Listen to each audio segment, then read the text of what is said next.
in the frame. But William's biological mother says she's had concerns about her son's foster parents from the very start. And I wrote letters back and forth to one of the carers, because I didn't really like the care that I thought was being given. Like, my son would come with bruises. A 3-year-old boy vanishes in the blink of an eye. His foster mother is left screaming his name. The search begins, but no one finds him. A decade later, the mystery remains unsolved. No clues, no witnesses, just a child's disappearance that still haunts an entire nation. William Tyrrell was playing outside in his Spider-Man suit, a moment frozen in time. Within minutes, he was gone. His foster family's frantic search was in vain. His fate remains a chilling enigma. What happened in those few minutes? Who took him, and why? The search stretched across the quiet town of Kendall, New South Wales, and beyond, yet William was never found. Despite police investigations, wild theories, and countless leads, no answers have come. Was it an accident, a kidnapping, or something far darker than anyone imagined? Welcome to Crime Zone. In today's case, we are going to explore the mysterious disappearance of William Tyrrell. We'll take you through the sequence of events, from the moment he disappeared in 2014, the failed search efforts, to the numerous twists and theories that have emerged over the years. But despite all the speculation, the truth still remains hidden. So stay with us, and don't forget to like, comment, and subscribe to this channel. Your support helps us bring these important stories to light. Now let's get into it.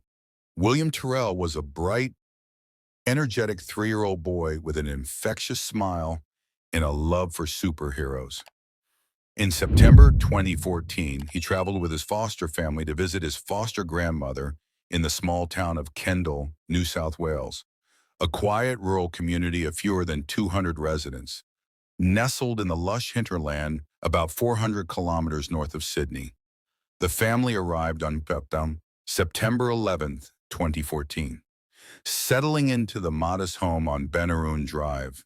The property sat at the edge of dense Australian bushland, offering the perfect backdrop for a child's imagination to run wild. William had brought along his most prized possession, a bright red and blue Spider-Man suit, complete with the iconic web pattern across the chest. To William, that suit transformed him into a superhero, brave, strong, and ready for adventure. The morning of Friday, September 12, 2014, began like any other. Sunlight filtered through the eucalyptus trees surrounding the property as the household stirred to life. After breakfast, William and his older foster sister ventured outside to play, their laughter echoing across the quiet street. Between 10 a.m. and 10:25 a.m., the children played in both the front and backyard of the property. William, dressed in his beloved Spider-Man suit, was in his element, running, jumping, and pretending to be his favorite superhero. His foster mother kept watch from inside the house, periodically glancing out the window to check on the children as they played. The children were engaged in an imaginative game when William decided to make a tiger's roar, a loud, playful sound that made his sister giggle. Then, in a flash of red and blue, he ran toward the side of the house. His small feet pattered across the wooden deck, and then he rounded the corner, and then he was gone. At first, there was no immediate alarm. Children often hide during play, and the foster mother assumed William was simply continuing the game. She called his name, "William." No response came. She called again, louder this time, her voice carrying across the yard. Still nothing. A knot of worry began to form in her stomach. She stepped outside, scanning the yard, the deck, the driveway. She walked around the house, checking every corner, every bush, every potential hiding spot where a 3-year-old might conceal himself. The minutes ticked by. 5 minutes, 10 minutes, 15 minutes. William was nowhere to be found. The foster mother's concern escalated to panic. She searched the edges of the bushland, calling into the dense trees. She knocked on neighbors' doors, breathlessly asking if anyone had seen a little boy in a Spider-Man suit. No one had seen him. The peaceful morning had transformed into every parent's worst nightmare. By 10:57 a.m., the foster mother knew she needed help. With trembling hands, she dialed 000, Australia's emergency services number. "My son is missing," she told the operator, her voice shaking with fear and desperation. "He's 3 years old. He's wearing a Spider-Man suit, red and blue. He was just here playing in the yard. I can't find him anywhere." The operator dispatched police immediately and instructed her to stay on the property and continue searching. At 11:06 a.m., just 9 minutes after the emergency call, the first police officers arrived at Benaroon Drive. The officers immediately began a systematic search of the property. They checked every room in the house, every closet, every cupboard. They searched the yard, the garden beds, the sheds. They ventured into the surrounding bushland, pushing through thick undergrowth and calling William's name. By this time, neighbors had joined the search effort, fanning out across the area and calling for the missing boy. Within hours, the search operation had escalated dramatically. Helicopters circled overhead, their rotors thumping rhythmically as they scanned the dense bushland below with thermal imaging equipment. Detection dogs were brought in, highly trained animals capable of tracking a child's scent through challenging terrain. Volunteers from the local community and surrounding areas poured in, organizing into search parties to comb every inch of accessible land. As investigators began piecing together the timeline and interviewing neighbors, two crucial pieces of information emerged. Two vehicles had been spotted in the area around the time of William's disappearance, vehicles that seemed out of place on the quiet street. The first was a white station wagon, seen driving slowly along Benaroon Drive shortly before William vanished. Witnesses described it as an older model, unremarkable in appearance, but its presence in the typically quiet neighborhood raised questions. The second was an older-style gray sedan, also noticed in the vicinity that morning. Like the white station wagon, it seemed to have no clear reason for being in Kendall, a town where unfamiliar vehicles were immediately noticeable. These mysterious vehicles became immediate focal points of the investigation. Police issued urgent appeals to the public. Had anyone else seen these vehicles? Did anyone know who they belonged to? Where had they gone? But despite extensive inquiries and widespread media coverage of the vehicle descriptions, the leads went nowhere. The drivers were never identified, and the vehicles seemed to have vanished as mysteriously as William himself. As darkness fell over Kendall on that first night, the search continued under floodlights. Police, emergency services personnel, and volunteers refused to give up hope, working through the night in the desperate belief that William might still be found alive and well. But as the sun rose on September 13, 2014, illuminating the vast expanse of bushland surrounding Benaroon Drive, one terrifying reality had become undeniable. William Tyrrell had vanished without a trace.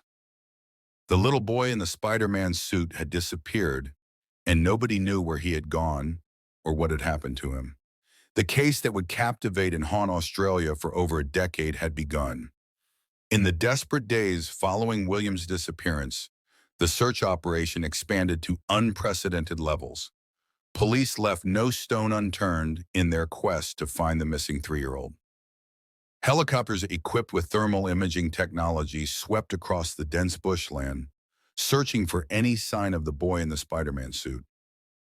Detection dogs were deployed across miles of terrain, their handlers hoping the animals would pick up William's scent and lead them to answers. The search extended beyond land. Police conducted thorough waterway searches of nearby creeks and rivers, fearing the worst, that William might have wandered off and fallen into water. Divers combed through murky depths while boats patrolled the surfaces. Helicopter surveys provided aerial views of areas too dense or dangerous for ground teams to access. Volunteers organized into systematic search parties, walking shoulder to shoulder through the bushland, calling William's name until their voices grew hoarse. Despite these extensive efforts involving hundreds of people, advanced technology, and unwavering determination, there was no breakthrough. William had seemingly vanished into thin air. The two suspicious vehicles noticed near the scene remained focal points of the investigation.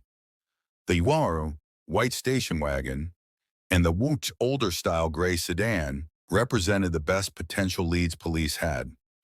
Detectives worked tirelessly to track down the vehicles, reviewing traffic camera footage from surrounding areas, interviewing residents, and appealing repeatedly to the public for information. But the leads remained frustratingly cold. No witnesses could provide license plate numbers. No one could identify the drivers.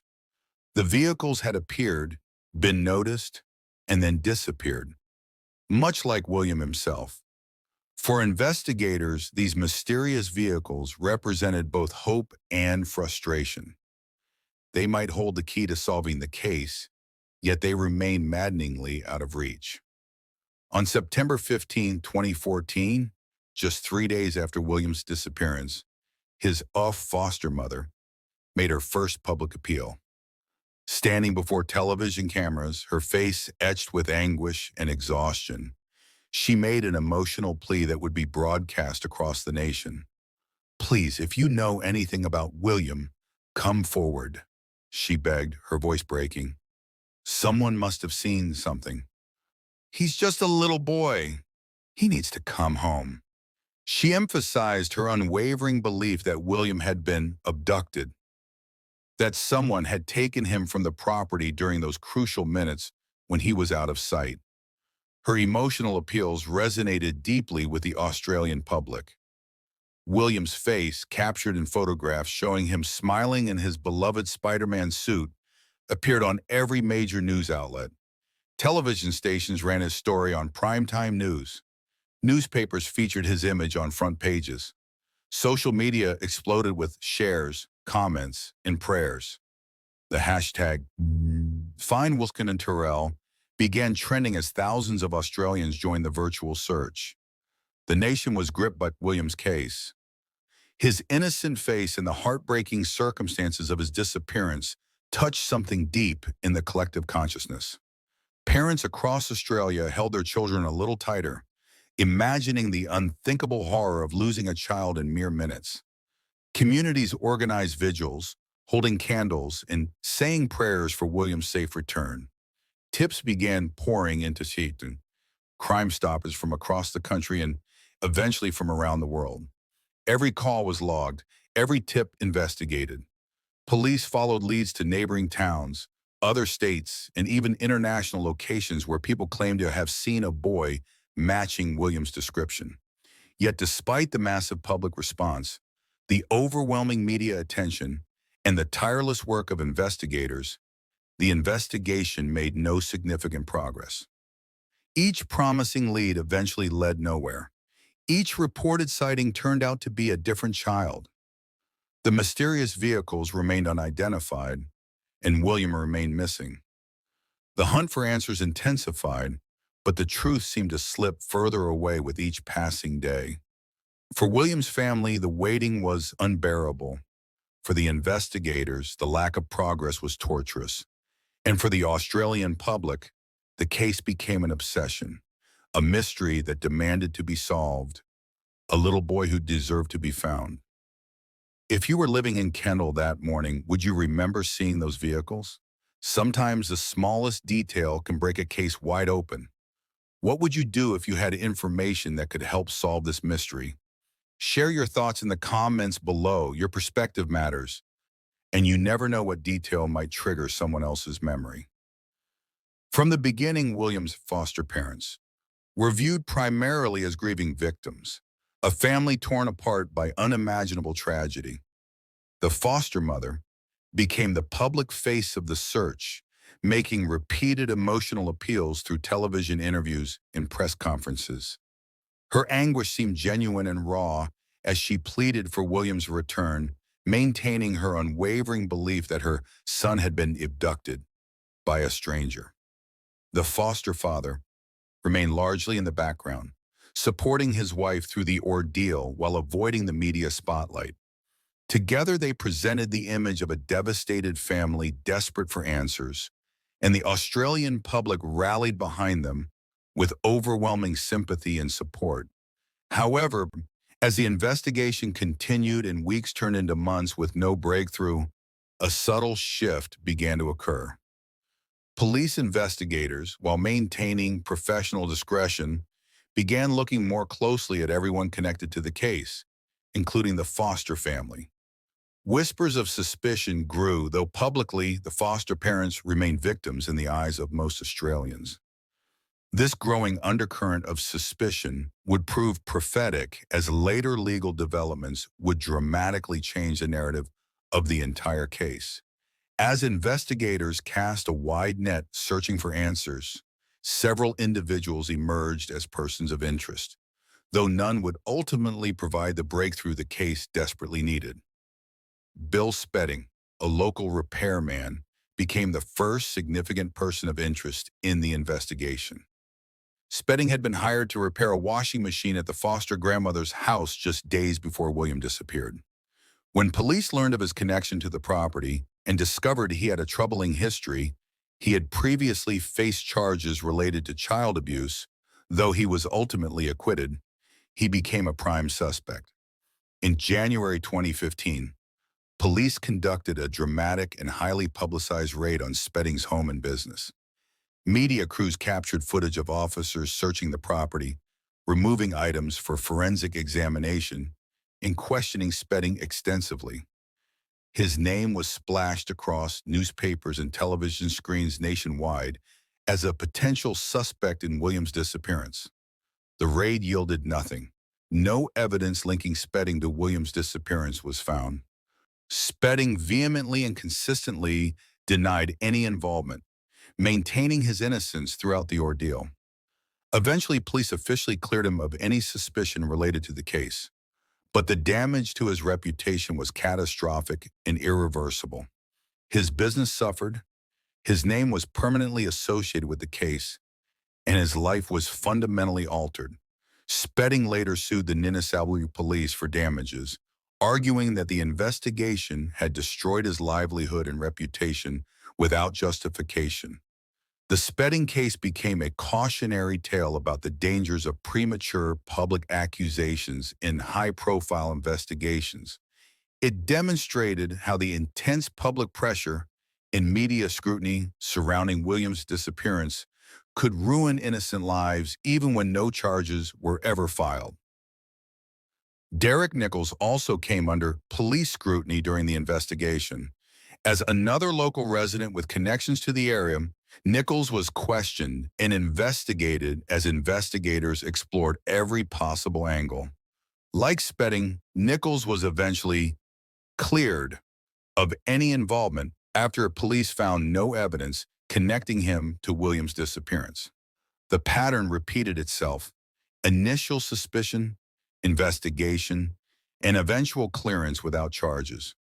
Throughout these investigations of various persons of interest, the foster parents continued their public appeals. The foster mother's statements seemed genuine and heartfelt to most observers, a mother's desperate plea for her missing child. She spoke frequently about William's personality, his love for his Spider-Man suit, and her hope that he would be found safe and returned home. However, beneath the surface, the investigation was quietly evolving.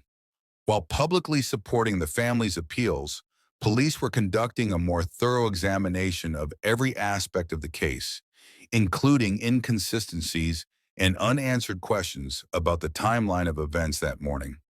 The foster parents' reactions and statements were being carefully documented and analyzed, though this deeper scrutiny remained largely hidden from public view.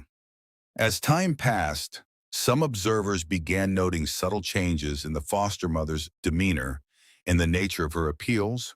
Though most Australians continued to view her with sympathy, the seeds of doubt, however small, had been planted, seeds that would eventually grow into a full-blown shift in the investigation's focus. Could you trust your instincts if you were an investigator on this case? When multiple leads go cold and persons of interest are cleared one by one, where would you turn next? The case seems stuck, but someone somewhere knew what happened to William. If you had been a neighbor or passerby that morning, would you have come forward with even the smallest detail? Drop your thoughts in the comments. Sometimes discussing these cases helps us understand why some mysteries remain unsolved for so long. By September 2016, 2 full years had passed since William Tyrrell vanished from his foster grandmother's home in Kendall. Despite exhaustive searches, thousands of investigative hours, and relentless media coverage, the case had stalled. Police had no body, no definitive suspect, and no clear answers. The investigation needed a breakthrough, something that could shake loose new information or encourage someone with knowledge to finally come forward. On the second anniversary of William's disappearance, the NSW government made an unprecedented announcement that captured national headlines. They were offering a $1 million reward for information leading to William's recovery. It was the largest reward ever offered in New South Wales history, a sum that reflected both the significance of the case and the government's desperation to find answers. NSW officials held a press conference to announce the reward, emphasizing the government's unwavering commitment to finding William and bringing those responsible to justice. This reward reflects the seriousness with which we are taking this case, they stated solemnly. Someone out there knows what happened to William Tyrrell. We are urging them to do the right thing and come forward. $1 million is waiting for information that can help us bring William home. The announcement was strategic and carefully timed. Police hoped that such an enormous sum, life-changing money for most people, might be enough to overcome whatever fear, loyalty, or reluctance had kept potential witnesses silent. Perhaps someone had seen something but feared getting involved. Perhaps someone had heard rumors or been told something in confidence.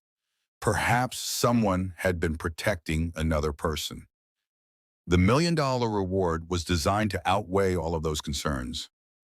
The announcement generated immediate and intense media coverage. News outlets across Australia and internationally reported on the record-breaking reward. Major television networks featured special segments on William's case, replaying the familiar footage of the little boy in his Spider-Man suit and his foster mother's emotional appeals. Newspapers ran front-page stories with William's face prominently displayed. Social media exploded with renewed interest as the hashtag Find William Tyrrell trended once again. The response was overwhelming. Crime Stoppers terms received over 2,800 calls from 26 countries following the reward announcement. Tips poured in from across Australia, from major cities to remote rural towns. International calls came from New Zealand, the United Kingdom, the United States, and countries across Europe and Asia. People reported potential sightings, shared theories, and provided information about suspicious individuals or vehicles they remembered from years earlier. Each and every call was meticulously logged and investigated. Police followed up on every lead, no matter how unlikely it seemed. Detectives traveled across Australia and coordinated with international law enforcement to investigate overseas sightings. They re-interviewed witnesses, reviewed old evidence with fresh eyes, and pursued new angles suggested by the incoming tips. Some calls came from well-meaning individuals who genuinely believed they had seen William. Others came from people sharing long-held suspicions about neighbors or acquaintances. Still others came from those hoping to help in any way they could, even if their information was tangential or speculative. The sheer volume of responses demonstrated how deeply William's case had penetrated the public consciousness. Millions of Australians had internalized his face, his story, and the mystery of his disappearance. Yet despite the enormous sum of money on offer, despite the flood of tips from around the world, and despite the renewed investigative efforts, No credible information emerged that could crack the case open. Tips that initially seemed promising led nowhere upon investigation. Reported sightings turned out to be other children. Theories proved unfounded. Suspicious individuals were investigated and cleared. As months stretched into years once again, the reward became a symbol of both hope and profound frustration.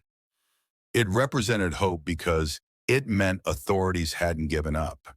They were still fighting for William, still believing answers existed. But it also represented frustration because despite offering life-changing money, no one had come forward with information that could solve the mystery. Imagine having information that could claim that reward and solve one of Australia's most haunting mysteries. What would stop you from coming forward? Fear? Uncertainty? Loyalty to someone? The reward still stands today, unclaimed, which means someone out there knows something but has chosen to remain silent. What would you do if you were in that position?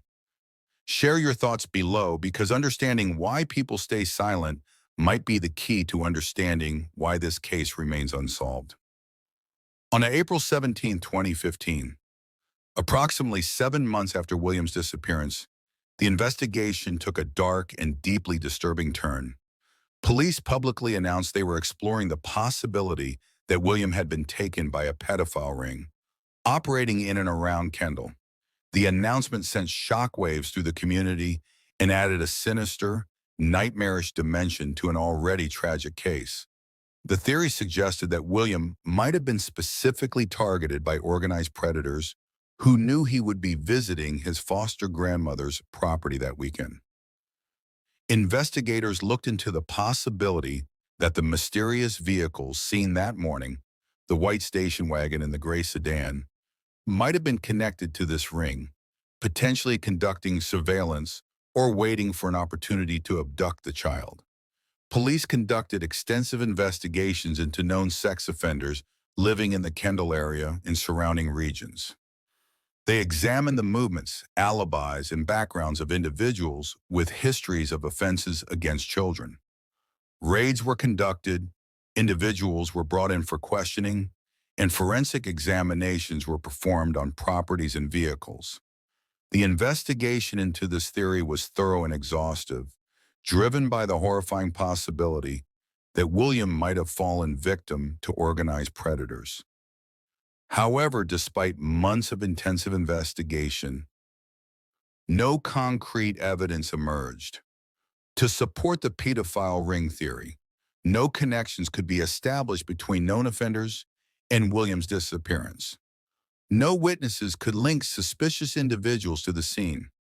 The theory, while thoroughly investigated, eventually stalled without yielding the breakthrough investigators desperately sought. The pedophile ring angle left the community deeply shaken, and parents across Australia even more protective of their children. It represented every parent's worst nightmare, not just a random tragedy, but calculated evil targeting innocent children. On March 25, 2019, nearly 5 years after William vanished, a coronial inquest officially commenced. The inquest's purpose was to examine all available evidence and attempt to determine what had happened to William Tyrrell. The central question before the coroner was whether William had wandered off on his own and become lost in the dense bushland, or whether he had been abducted, as his foster mother had always maintained. The inquest was conducted in tranches, periods of intensive hearings followed by breaks for further investigation. Over several weeks, the coroner heard testimony from a wide array of witnesses, police officers who had worked the case, forensic experts, search and rescue personnel, neighbors who had been in the area that morning, and family members. William's foster mother gave particularly emotional testimony, recounting the events of September 12, 2014, in painstaking detail. She described the morning's activities, William's playful tiger roar, the moment he ran around the side of the house, and her growing panic when he didn't return. She spoke about searching the property, calling his name repeatedly, and the desperate terror that set in when she realized he was truly gone. Throughout her testimony, she maintained her unwavering belief that William had been abducted. She insisted that he couldn't have simply wandered off into the bushland. He had been within earshot, the disappearance had happened too quickly, and there had been no sound of him crashing through undergrowth or calling out. Someone, she insisted, had taken her son. The inquest examined every aspect of the case, the timeline of events, the mysterious vehicles, the searches that had been conducted, the various persons of interest who had been investigated, and the pedophile ring theory. Witnesses were cross-examined, evidence was presented, and theories were debated. The proceedings were meticulous and thorough, with the coroner determined to examine every possible angle. On August 7, 2019, the inquest resumed for a second tranche of hearings. It was during this phase that one of the most significant and troubling revelations emerged, evidence that would fundamentally shake the established timeline of William's disappearance. Police presented a detailed forensic analysis of the PIM metadata from the last photograph taken of William on the day he disappeared. This photograph, now iconic and seared into the national consciousness, showed William standing on the deck of his foster grandmother's house, smiling at the camera in his beloved red and blue Spider-Man suit. It was meant to be the last image of William before he vanished. The photograph had been time-stamped by the camera that took it, and the family had provided investigators with the time they believed it had been taken, supposedly just minutes before William disappeared. However, forensic examination of the image's digital metadata revealed something deeply troubling. The photo had actually been taken 118 minutes earlier than originally reported. 118 minutes, nearly 2 hours. This revelation raised profound and disturbing questions about the timeline of events that morning. If the photo was taken almost 2 hours before the foster mother claimed William disappeared, what had happened during that time? Where had William been? What had the family been doing? And most troubling of all, why was there such a significant discrepancy between the photo's timestamp and the reported timeline? The metadata discovery cast serious doubt on the established narrative of William's disappearance. Had the foster mother simply been mistaken about the timing in the chaos and trauma of that morning? Memory can be unreliable, especially in moments of extreme stress. Or was the discrepancy evidence of something more deliberate, an attempt to manipulate the timeline for reasons unknown?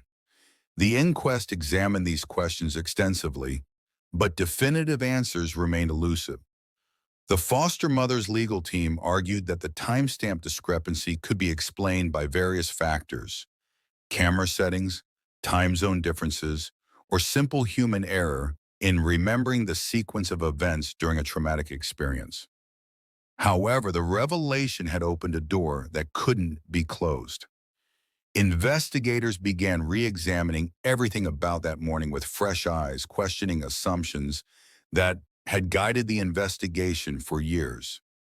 The metadata discovery became a turning point, the moment when the investigation began shifting its focus in a direction no one had initially anticipated. The inquest was eventually suspended without reaching a definitive conclusion. Too many questions remained unanswered, and new lines of inquiry needed to be pursued. The case that had seemed relatively straightforward in its early days, a child disappears, presumably abducted, had become far more complex and murky. Think about that photo timestamp for a moment. A nearly 2-hour discrepancy in when the last photo of William was taken. If you were investigating this case, what would that tell you? Would it change everything you thought you knew about that morning? Sometimes the smallest piece of digital evidence can unravel an entire timeline. What do you think happened during those missing 2 hours?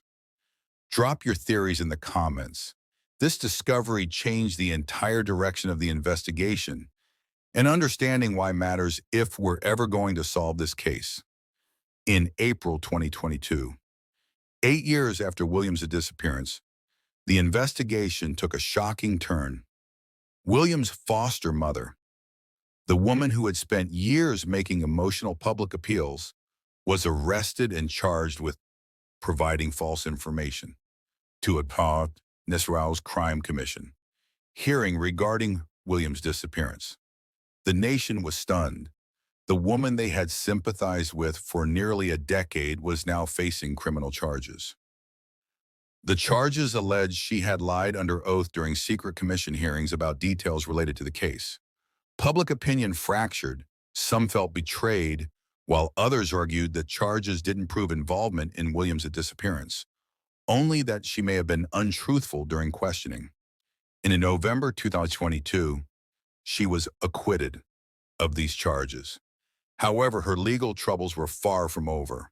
In June 2023, she faced even more serious charges: perverting the course of justice and interfering with a corpse. These charges were based on a developing police theory that Williams had not been abducted, but had made in an accident at the property. The allegation was that the foster mother had concealed his death and disposed of his body to avoid losing custody of her foster daughter. The theory suggested William may have fallen, possibly from a balcony, and in panic the foster mother hid what had happened rather than calling for help. The emergency call, the emotional appeals, the insistence on abduction, all potentially part of an elaborate cover-up. The foster mother vehemently denied all allegations. Her legal team argued the charges were based on speculation and circumstantial evidence with no body and no physical proof. Derek Nichols, another person of interest, was briefly investigated but later cleared with no evidence connecting him to Williams' disappearance. Gary Jubelin, the former lead investigator, became embroiled in controversy. He had been the face of the investigation for years, speaking publicly about his theories. However, Jubelin faced allegations of wild misconduct for making illegal recordings during the investigation, which led to his removal from the case and legal proceedings against him. Frank Abbott emerged as a new lead during later investigation phases. Police investigated Abbott as a person of interest, but like others before him, no connections to Williams' disappearance were found, and he was eventually cleared. The case had evolved from a missing child investigation into a complex legal battle with the foster mother at its center, while multiple other leads had come and gone without resolution. After 8 years of searching for an abductor, police arrested the foster mother instead. How would you feel if you'd spent years sympathizing with someone, only to learn they might have been lying all along? The shift from grieving parent to criminal suspect changes everything about this case. What would make someone cover up an accident rather than call for help? Share your thoughts below. In 2021, the investigation's focus shifted dramatically based on the theory that William had died in an accident at his foster grandmother's property. The Sharon balcony fall theory gained significant traction among investigators who believed they had finally identified what might have happened to William Tyrrell. The theory proposed that William had accidentally fallen from a second-story balcony at the property during those crucial minutes when he was out of sight. Investigators theorized that the fall had caused fatal injuries and that the foster mother, discovering his body and panicking about potential consequences, including losing custody of her foster daughter, had made a split-second decision to conceal the death rather than call for help. This theory represented a complete reversal from the abduction narrative that had dominated the case for 7 years. It suggested that William had never left the property, that no stranger had taken him, and that the mysterious vehicles were merely coincidental red herrings. In November 2021, police launched a major search operation at the foster grandmother's property on Benaroon Drive. Detective Chief Superintendent Darren Bennett led the highly publicized operation, which focused specifically on areas where remains might have been concealed. K-9 cadaver detection units were brought in, specially trained dogs capable of detecting human remains even years after death and decomposition. These dogs worked methodically across the property, searching for any trace of William's body. The search focused heavily on the garden bed beneath the balcony, where investigators believe William's body might have been buried immediately after the alleged fall. Forensic teams used ground-penetrating radar to scan beneath the soil. They carefully excavated garden beds, meticulously sifted through dirt, and examined every inch of the property where a small child's body could potentially have been hidden. Police also expanded their search to nearby bushland and other locations around Kendall. They examined potential disposal sites that someone might have accessed in the hours or days following William's disappearance: creek beds, dense forest areas, and remote locations where a body could be concealed. The community watched in disbelief as the street was once again filled with police vehicles, forensic tents, and search teams. After years of hoping William might be found alive, residents now face the grim reality that his remains might be discovered in the very place he was last seen. However, despite the exhaustive search, the advanced technology, and the focused investigation, no evidence of William's remains was found. The garden beds yielded nothing. The cadaver dogs detected no human remains. The ground-penetrating radar revealed no hidden graves. The search ended without answers, and the balcony fall theory, while considered the most plausible by investigators, remained unproven. Without a body, without physical evidence, the theory was simply that: a theory. Imagine being a neighbor watching police dig up that property 7 years later, searching for a little boy's body in the garden. How would that change your perception of everything you thought you knew? After all the searches in the bushland, all the theories about abduction, the answer might have been right there at the house all along. But without finding William's remains, how can anyone be certain? What do you think happened to William's body if the balcony theory is true? Comment below. This is the question that continues to haunt investigators. The coronial inquest into William Tyrrell's disappearance resumed in 2024, now operating under dramatically different circumstances than when it had first begun years earlier. What had started as an investigation into whether William had been abducted or had wandered off now had to contend with explosive allegations against his foster mother and the accident theory that had dominated recent years. During the resumed hearings, prosecutors presented the balcony fall theory as the most plausible explanation for William's disappearance based on available evidence. They argued that the accumulation of circumstantial evidence, the discrepancies in the timeline, the metadata from the photograph showing it was taken 18 minutes earlier than reported, the foster mother's subsequent behavior and alleged false statements to investigators, and her later criminal charges, all pointed toward an accidental death followed by concealment. Expert witnesses testified about the feasibility of the theory. Forensic analysts discussed whether a fall from the balcony could have caused fatal injuries to a 3-year-old child. They analyzed the physics of such a fall, the likely injuries that would result, and whether those injuries would have been immediately fatal or whether William might have survived initially. Other experts addressed the challenges of finding remains after so many years, particularly if they had been concealed in bushland where environmental factors, weather, animals, decomposition, would have scattered or destroyed evidence. The inquest heard testimony suggesting that the foster mother may have disposed of William's body in a moment of panic to cover up the accident. The theory posited that she feared the consequences of an accidental death from occurring under her supervision, not just the emotional trauma, but the very real possibility of losing custody of her foster daughter and facing potential criminal charges for negligence or failure to provide adequate supervision. The foster mother's defense team vigorously countered these arguments. They pointed out the fundamental weakness in the prosecution's case. No body had been found. Without William's remains, without physical evidence of a fall, without forensic proof of death or disposal, The entire theory rested on circumstantial evidence, speculation, and inference. They argued that the investigation had developed tunnel vision, focusing exclusively on the foster mother while ignoring other possibilities that remained viable, including stranger abduction by the occupants of the mysterious vehicles seen that morning. The defense also revisited earlier theories and alternative suspects. They reminded the inquest of the pedophile ring theory that police had investigated extensively. They pointed to Bill Spedding, who had been dramatically raided and publicly suspected before being cleared.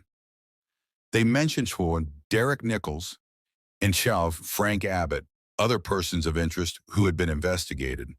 They argued that none of these alternative theories had been definitively ruled out, and that the unidentified vehicles remained unexplained. The inquest became a legal battleground where competing narratives fought for credibility: accident versus abduction, cover-up versus tragedy, guilt versus innocence. Throughout all the legal proceedings, investigations, and theories, one fact remained constant: the $1 million reward still stands, unclaimed and untouched. Despite being the largest reward in New South Wales history, despite offering life-changing money for information, and despite over a decade passing since William's disappearance, no one has come forward with the credible information that could solve the case and claim the reward. The unclaimed reward raises troubling questions. If William was abducted by strangers, why hasn't anyone involved, or anyone with knowledge of what happened, come forward for such an enormous sum? If the accident theory is correct and the foster mother alone knows what happened, then the reward's existence is tragically irrelevant because the only person with answers cannot claim it. As of 2025, more than a decade after William Tyrrell disappeared on that sunny September morning, the case remains unsolved. The coronial inquest continues intermittently, with no final determination yet made. The foster mother continues to face legal proceedings related to the charges of perverting the course of justice and interfering with a corpse, though her trial has faced multiple delays and postponements. No one has been formally charged with William's disappearance or death. The investigation technically remains open and active, though the intensity of police efforts has naturally diminished after more than 10 years. Investigators continue to review evidence, follow up on occasional new tips, and pursue any leads that emerge, but the realistic hope of finding William alive has long since faded. The two mysterious vehicles, the white station wagon and the gray sedan, were never identified. Their drivers remain unknown, and whether they had any connection to William's disappearance or were simply coincidental remains a mystery. After more than a decade, William Tyrrell's case remains unsolved. A $1 million reward sits unclaimed. A little boy's body has never been found.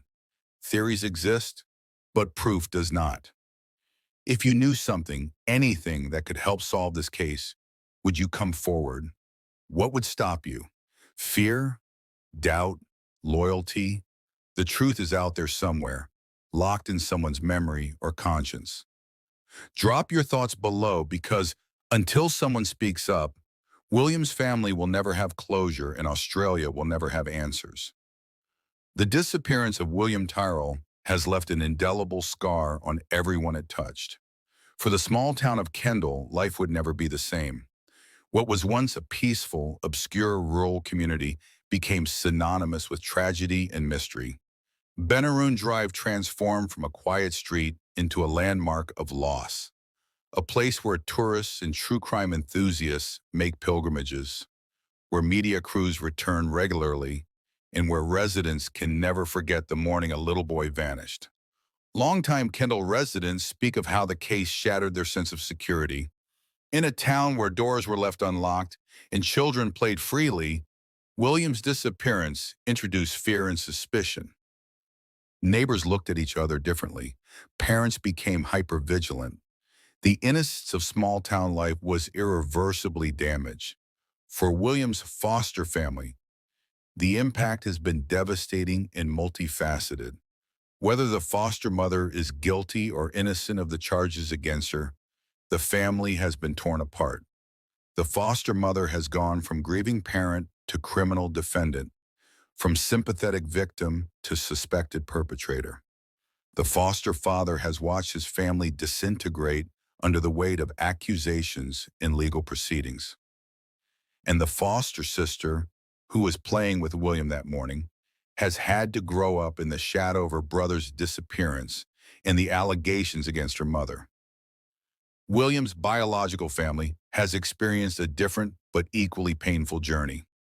Legal restrictions designed to protect foster children's privacy meant they were largely kept at a distance from the investigation. They could only watch from afar as the case unfolded in the media, unable to participate fully in the search for answers, powerless to influence the investigation, and forced to grieve a child they had already lost to the foster care system and then lost again to whatever happened on September 12, 2014.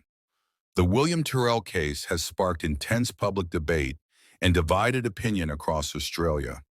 The evolution of the case, from apparent stranger abduction to possible accidental death and cover-up, has left the public grappling with competing narratives. Those who believe in the abduction theory point to the mysterious vehicles that were never identified, the pedophile ring investigation, and the speed with which William disappeared. They argue that the foster mother's emotional appeals seem genuine, that the photo metadata discrepancy could be explained by technical factors or traumatized memory, and that the lack of physical evidence of an accident suggests William was taken from the property. Those who believe in the pattern accident and cover-up theory point to the photo timestamp discrepancy, the foster mother's criminal charges, the failure to find any evidence of abduction despite exhaustive searches, and the statistical reality that most harm to children comes from those closest to them, not strangers. They argue that the balcony fall theory best explains all the available evidence, even without a body. The cool 1 million reward stands as a powerful symbol in this debate. To believers in abduction, the unclaimed reward suggests that whoever took William either acted alone with no accomplices to turn them in, or the crime was so well concealed that no witnesses exist. To believers in the accident theory, the unclaimed reward is irrelevant because the only person with answers cannot claim it. The case has also raised important questions about the foster care system. William was a child under state protection, placed with foster parents who were supposed to keep him safe. Whether he was abducted or died in an accident, the system failed to protect him. Child welfare advocates have pointed to the case as evidence of the need for better oversight, more rigorous vetting of foster parents, improved support systems, and greater accountability when children in care go missing or are harmed. More than a decade after William Tyrrell disappeared, his case remains one of Australia's most haunting unsolved mysteries. It represents every parent's worst nightmare, a child vanishing in mere minutes, leaving behind no trace, no answers, and no closure. It demonstrates the limitations of even the most extensive investigations when physical evidence is absent and witnesses are unavailable. William's face, forever 3 years old, forever smiling in that Spider-Man suit, continues to appear in media appeals, on missing persons websites, and in true crime documentaries. That image has become iconic, representing not just William himself, but every missing child, every unsolved case, and every family living without answers. The question that has haunted Australia for over a decade remains: what happened to William Tyrrell? Was he taken by a predator who happened to be in the area that morning, driving one of those mysterious vehicles? Did he wander into the dense bushland and succumb to the elements or an accident? his small body hidden where searchers never found it? Or did he fall from a balcony at his grandmother's home with his death concealed by the person who should have protected him? Somewhere there are answers. Somewhere someone knows the truth. Whether that someone is William's foster mother, an unknown abductor, or a witness who has remained silent, the truth exists. But until that truth emerges, through confession, discovery, or breakthrough, William Tyrrell will remain missing, his fate unknown, his story unfinished. As we close this chapter, one question remains. What will it take for the truth to finally emerge? A deathbed confession? A discovery in the bushland? Someone's conscience finally breaking after years of silence? William Tyrrell deserves justice. His family deserves closure, and the Australian public deserves answers. If this case touched you, if you believe someone out there knows something, share this story. Keep William's face in the public eye. Keep the pressure on. Because the moment we stop talking about William Tyrrell is the moment his case truly goes cold forever. Drop your final thoughts below. What do you think happened to William, and what will it take to finally solve this case? William Tyrrell's case underscores how community engagement is critical in solving missing persons cases. Advocacy and public awareness raise the profile of these tragedies, helping bring justice to families. The impact of our media, social media, and how community-led initiatives cannot be overstated in cases like William's. Thousands of children go missing worldwide each year. Many cases remain unresolved. William's story highlights the heartbreaking reality that children are often left vulnerable with unknown fates. By sharing stories like his, we ensure missing children aren't forgotten. Awareness leads to action, and action leads to answers. Public tips have been crucial in William's case. Even small details can lead to breakthroughs, which is why continued vigilance is essential. The 1 million reward offered by NSW government emphasizes how every community member can contribute information that could solve this and other missing persons cases. Advocacy groups work to improve safety protocols, and Marpaw strengthen laws related to child protection. Legal reforms must prioritize missing children investigations, ensuring resources are adequately used until answers are found. Support organizations like Crime Stoppers and Missing Persons Advocacy Network share stories on social media, participate in local campaigns, and stay engaged. Subscribe, like, and comment to keep the conversation alive, because every child deserves to be found. If you have information about William Tyrrell, contact Crime Stoppers, 1800-333-00.